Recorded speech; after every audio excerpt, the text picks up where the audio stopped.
કરજણ તાલુકાના જૂની જીથડી અને કંડારી ગામ ખાતે બીજેપી યુવા મોરચા દ્વારા રક્તદાન કેમ્પ યોજાયો।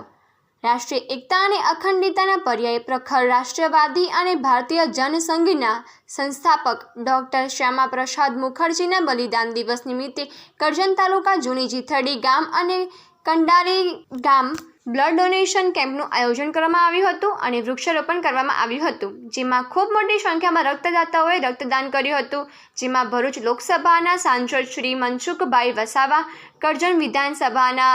ધારાસભ્ય શ્રી અક્ષયભાઈ પટેલ, જિલ્લાના હોદ્દેદાર શ્રી કુમુદબેન પટેલ, અમરીશભાઈ પંડ્યા, કરજણ તાલુકા યુવા મોરચાના પ્રમુખ સ્નેહલ પટેલ અને ગામના સરપંચ હરનીશ પટેલ સહિત પંચાયત સભ્યો સહિત ગામના આગેવાનો ઉપસ્થિત રહી રક્તદાન કેમ્પ સફળ કર્યો હતો।